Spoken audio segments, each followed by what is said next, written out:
What's up, everybody? Welcome to Hammerdown Motorsports. Today we have part 3 of our F350 build series. We're going to be doing the front components for our 3.5-inch PMF Lift.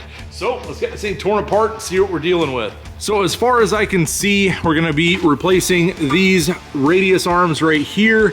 We're going to be replacing our shocks with our Kings. We're going to be replacing our spring with the brand new springs we have right here that are Icon dual rate, and we are going to be replacing the sway bar links as well, and deciding whether we're going to be taking out our Kryptonite sway bar drop brackets, how it's all going to fit together with the kit, because that is something I did have to add because of our super lift block that I put in here for just our temporary trying to get big tires on this truck from stock type deal without rubbing. So we're going to be taking out the super lift block, our spring, all of that, get all our stuff back to a baseline where we can start rebuilding with all of our PMF stuff. So first thing I pulled out was our big bolt that goes through here for this radius arm. It's a 15/16 on the bolt head side, then the nut is a 1 1/16. You can see this is loose. It did go up a little bit once I relieve the tension, but we're gonna remove these other 2 bolts and get this whole radius arm out of here. All right, so we have our 3-link arm here. You can see our accent color here. It's the closest I could get to Ford blue.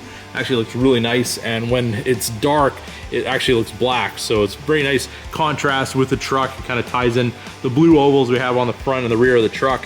But you just want to do your adjustments at this location and this one. Then there's a measurement you want to take from here to here, get that set up, and then you want to do from here to here as well. And for different size lifts, there's a different increment, but there's a chart in the instructions so you can get that and just measure it up with your tape measure, get it where you want it, and then you lock it down with the lock nut. One thing too, when adjusting these, you want to make sure that your grease zerks are going to be to the bottom. The zerks aren't there yet, we have to put them in, but the hole is on the bottom, so then we can obviously service it when the truck's all together. All right, so the front ones are actually 15/16 on either side, so a little bit easier to do.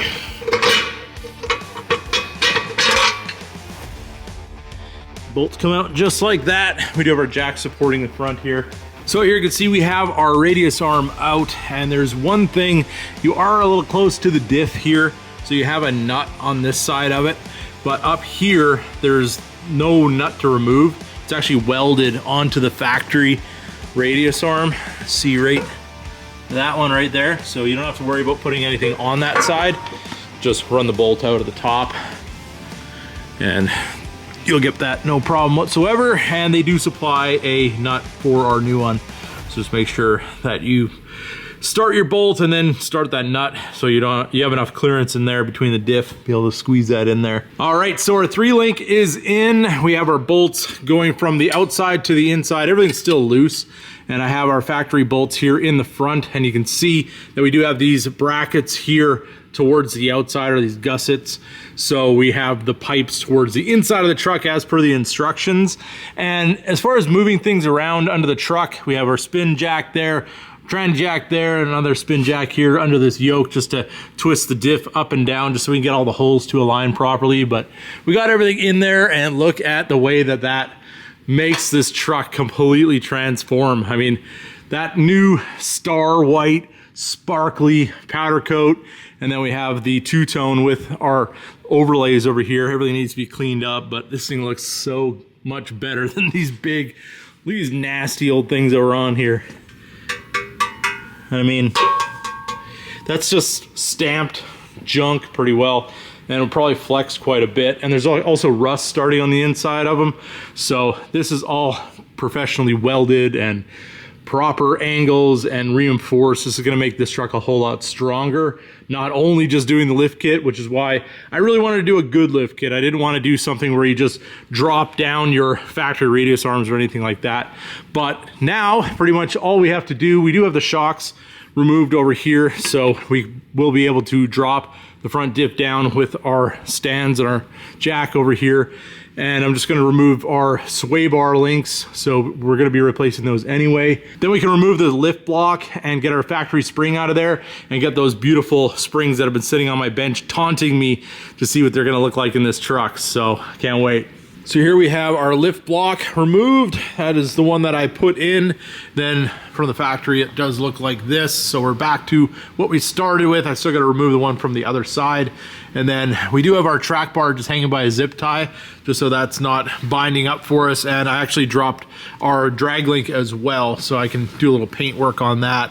And I just wanted to make sure that we could pull down the diff as far as possible without anything trying to hold us up, because we do have a big area that we need to fill with the springs. Even though this is a small lift, these springs are big compared to what we had originally. Let's see here. So you can see this is the difference. So definitely got a little bit of extra lift with these and a whole lot more coils. So on this side, I think we have enough room to get our spring installed. Just gonna do a little bit of cleanup here, make sure that's all good to go. I was gonna spray this, but my spray can, the nozzles keep plugging up on these things, and I try to clear them out the best I can, but top coat is from Ford 15. Seems to gum these up really bad, so I got it sitting in some brake clean right now. Hopefully we can free that up. But all in all, it's not really that bad. I just wanted to give it a little bit of a fresh coat, but we'll get this all wiped down, cleaned up. Hopefully our paint will start working again, and we get our springs installed. We can get our rough country shocks out of here and start piecing this thing back together. So I got our spring in. One thing I did have to do is this rubber is just sitting on the bucket on the top here. So you just get a pry bar inside there and you can get this to come down. Just carefully remove it. It's just stuck up in there just from being from the factory, but we do have our spring in place. Now what we got to do is get the other side in, and then we can go after getting the suspension back up into its normal ride height.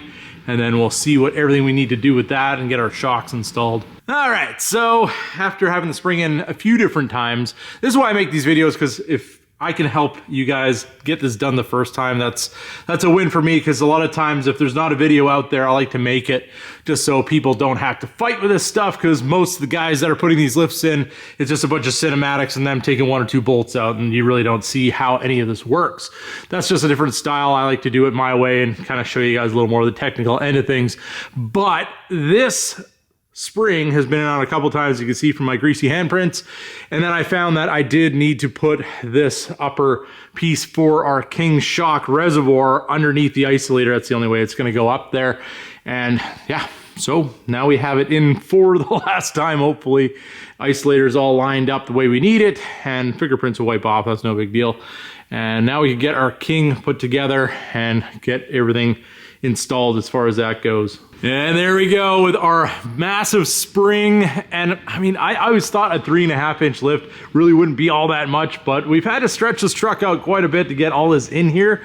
And we do have our beautiful King shock all bolted up here on the bottom. It did take a little bit to get this all put together, because I had to actually take my other little spin jack here and I used the handle of this hammer and this wood block to kind of push up the bottom, just so I didn't have to pull the diff down so far that the springs would fall out. So that kept it from damaging our finish, getting everything back up into place, getting our factory bolt installed. And now we can put our shock on the other side and make it look like this side. And definitely glad I bought this huge torque wrench, because this is a lot of torque for 350 foot-pounds on our rear 4 bolts, the back 2 on each one of these arms, and then we're gonna go after the front ones. I believe they're about 240. So back at it on the Super Duty. I do have it on the ground right now because I was away for a little bit and I didn't want to leave it up on the lift, but you can see our height is really nice. I do have a mark here on my tire where I set our centering of our front differential, and what I used for that, I just took a piece of wood and put a piece of microfiber on it so it doesn't scratch the fender. And what I do is I just set it here, and then you can set it on the flat part of the fender. It's kind of crude method, but it does work. And you just make sure this is nice and flat and straight, and then you can mark on the tire where that is, and then you can go on the other side and mark the other tire, and you can see where exactly you're sitting with the centering of your axle. And I did this before when I had the other lift blocks in, and it worked perfectly. All right, so we got the wheels off the truck. We are gonna be doing our brake hoses today. These are the factory hoses right here, well, the factory driver's side, and it has these little clips that hold on our ABS line, and you can see how high up this is. and then down here is where it's supposed to go. So, and also we do have this slight kink right there at this point. It's not crazy tight, but that's definitely not going to work for us. Obviously it is at full droop and it's going to sit significantly higher because you can see where our rubber is on our shock, and that actually sits tight up with here when everything's on the ground. But on the other side, I've already taken off our factory one and put on the PMF one. So you can see now we have a beautiful braided and coated hose. We got the PMF logo right there. And you can see the nice swoop we have here. Even at full droop, we're still good to go here. And this is our ABS line, and there's no provision on the PMF line for the ABS. So what I'm gonna do is I'm gonna cut off this little Christmas tree right here that we got the rubber provision, so we can zip tie this to our new brake hose. Just make sure you find it in a nice position where everything's gonna sit nicely and everything will be good to go. You can see our bracket is already attached down here. We are gonna have to bleed the brakes obviously, but this is the way everything is looking so far. So now I'm gonna grab some zip ties and get this all cleaned up and kind of show you how I ended up with our final product. So this is what we have going on with our brake hoses. You can see we have lots of slack here. The ABS line does reach everywhere we need it to, and I've got all my zip ties in place. You can see everything looks really nice and clean and neat. And then over here, we have the same thing going on. Obviously, the axle does move when you get it off the ground, so it does move over to one side. You can see how much room we have here with our sway bar and how it is close on the other side. So everything centers up when everything goes back down. Our track bar puts everything back into place, but you can see we do have room for everything no matter what situation we're going to be dealing with the suspension. And just want to make sure that you have everything back in the factory position as best that you can. I do have my vacuum hose right here for our hubs on both sides connected. And then we're gonna have to figure something else out with this over here. See where that's gonna go once everything's at ride height and how we're gonna fasten that. I might tie it up to our breather hose here on our differential or something like that. But now we're gonna move over to the back. We do have two new lines for the rear. The rear, it isn't 100% necessary from what I've seen. We do have a lot of slack back here. I just want to upgrade because since we're going to bleed the brakes anyway, we might as well go to the braided ones. And one thing I've done, and I did this in the front as well, wherever you're going to have a connection open up, I spray it with a little water. And then you can see where it's gonna drip. So if you're gonna have brake fluid dripping down, you know where to cover, and it also dilutes it too. So if you have the brake fluid coming out, then it's going to be diluted in the water and it's not going to make as much of a mess, because if you guys know anything about brake fluid, it likes to take paint off. So you wanna be careful about that and try to cover things as best that you can when you're removing these lines, especially on a fancy new truck. So here you can see our brand new braided lines all installed. I have everything all bled out, all new fluid, and everything's nicely topped off. So our brake lines are complete, and it's just all these little things that kind of add up and take a bunch of time. But I just want to make sure that I have everything exactly the way that I want it and that everything's been checked and double checked. So when we go down the road, we don't have anything to worry about. But as you can see, it's a little dusty under here. It's a little dirty. Definitely needs a under wash. So now that we've done the brake stuff, all the messy stuff, I'm gonna go through and give this thing a good scrub down underneath, and then I can touch up a few of the little spots here. I can see a little bit of rust showing. I mean, ideally, it'd be nice to just take the axles out and strip them down and paint them, but I wasn't going through all of that with this lift kit, at least not at this point. But for now, we're just gonna get it nicely cleaned up and touched up, and we'll be good to go to put our wheels back on. All right, so got everything scrubbed down, pressure washed under here. Got a lot of that road grime off. It's crazy how much that stuff accumulates, but got most of that gone, and just gonna let this thing dry. We can do a little bit of touch-ups, and then we get our wheels back on and continue on with this process. So let me be the first to say these instructions leave a lot to be desired. I am not the best at reading instructions, but there's information that I believe that is not there. There is nothing mentioning these washers. I think there's a lot of common sense required, but they do have these little ridges in here that are going to act as a locking mechanism. We also have these thread cutters on the end of our bolt. It does not say to tap them. I've seen other people tap these holes, so I'm not sure if you need to do that. So what we're going to do is we're going to just drill the hole and we're going to ram this one home, and hopefully that's exactly where we want it to be. And I would assume that these are more like a Belleville washer, so we're going to have the ridges onto our surface, and then these ridges are going to go onto the bottom of the Belleville, so everything is locked into place, because you don't want to lock your washer to your bolt because that's what you're trying to keep from turning. So we're going to do that, and that's not stuff they mentioned. So yeah, we're gonna do a little experimenting here, and once we get our bar at the length that we want it to be and all lubed up with some anti-seize, we can kind of mark out where we're going to put this on the frame and get our first hole drilled and just kind of see how that all goes. So this is the joint. I pulled it out of our traction bar, and I have it, this is from here to here is about 3 inches. So I went 1.5 inches to here, so we're right in the middle, and I'll put some anti-seize in there, and we can get this thing run back in. Just make sure your grease zerk is going to be on the bottom. It's actually on the other side, but we're going to have that to the bottom so we can service this thing, and then we'll be able to put our bolt through our bracket and just kind of set it up in place and mark our holes.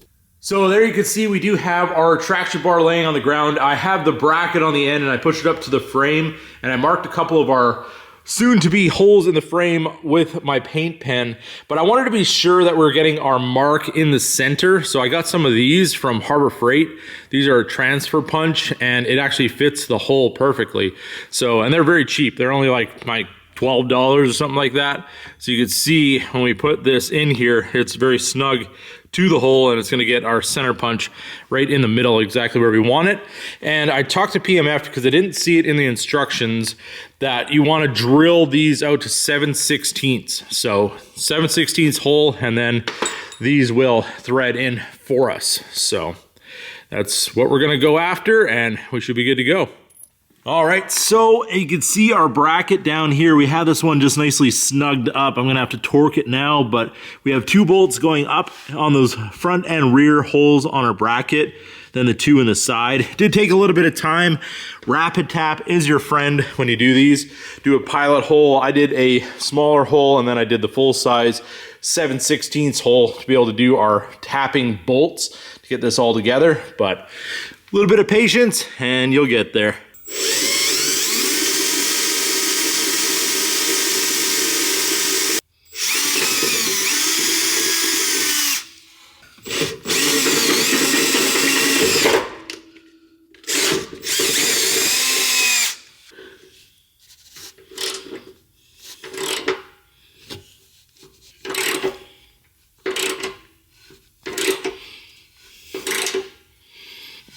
All right, so the traction bars are finally done. They were kind of a pain because you do have to do the drilling and the tapping and all that stuff into the frame, but we got there 8 holes later, and good drill bits and rapid tap, definitely something you want to have with that. Everything is torqued up. Rear was like 320, I believe, and the front was 220, something like that, but a lot of torque, so a big torque wrench, 3/4 inch is definitely a must. So yeah, we have the truck together. I have 2 things left to do. I have to torque our sway bar lengths. I tighten them up with the impact. I think I could just go over them with the torque wrench just to be sure that we know that everything is where it needs to be. And I'm gonna straighten the steering wheel, because right now the steering wheel is straight in the truck, and you can see that we're kind of not exactly straight here. So just to make sure that is all good to go, just going to get it outside, make sure the truck's driving straight, and then we can adjust our drag link and get that all sorted out. But it's a little hard to film in here because we got all our tools everywhere and we can't really see the entirety of the truck. So let's get this thing outside after I get a bunch of this crap that we took off the truck. So you can see we do have our factory diff cover. We do have the U-bolts and all the rear blocks and all that kind of stuff, and our original springs, which are these. And these things look so tiny now compared to these Icon springs that we have on the truck with dual rate. And it's going to be a whole new experience, I'm sure, driving this thing, because look how many extra coils we have. And our Kings are definitely going to be a massive upgrade. So let's get this junk out of here and we can pull this thing outside.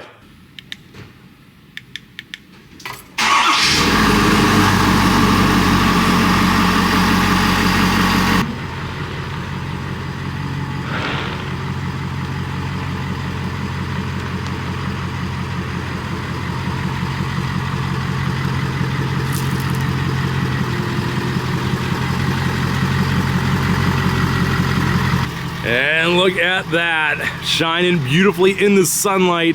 We've got our PMF traction bars right there on display on the bottom, looking so nice with our Ford blue as our accent. You can see it on the 3-link in the front as well. And I really like the way that those white springs and the Kings just stick right out for you to see on the side here.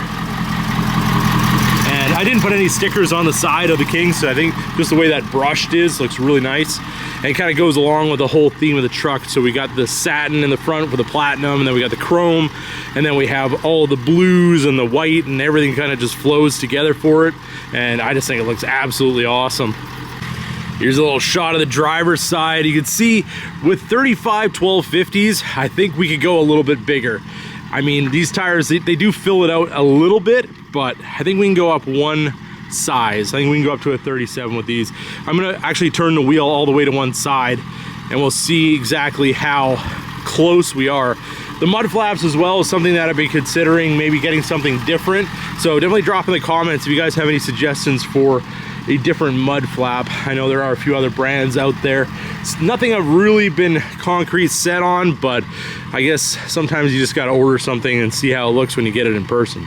So here we are at full lock, and with a 35 1250, the only reason we're getting close here is because of my offset, the -18, and that kind of pushes it out a little bit. And that's when people end up having to trim in the front and everything like that. Right now we are clearing perfectly, no problem whatsoever. And if I wanted to go with a 37, I'll probably need to go with a little less of an offset. So we're gonna run the 35s for now and just see kind of where we end up. Go talk to some people and get some more information on how exactly we can make this thing look good, because I really do like this offset, but I really don't like when people trim their fenders and everything else. And I really like the height of the truck the way it is right now. I don't think I'd want to go any bigger.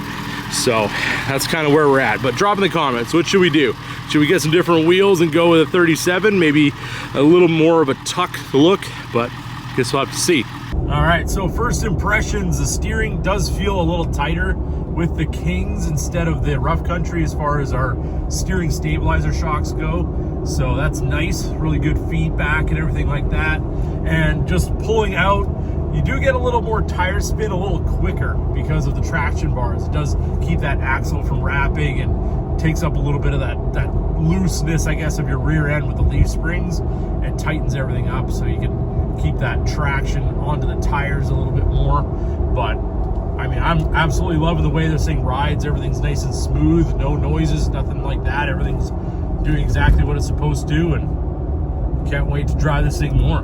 So that's going to conclude our part 3 video of getting the lift kit, the traction bars, the steering stabilizers, everything on this truck. And we're going to be doing a total video on what we have done so far on this truck from the start to finish. You guys missed the videos in the middle on the playlist, but just kind of an overview of where we're at with it and kind of some of the ideas that maybe we'll have for the future, because we definitely have some more stuff we're going to be doing to the truck. But that being said, I hope you guys enjoyed this video. If you did, don't forget to give it a big thumbs up, new to the channel, hit that subscribe button, and as always, keep that hammer down.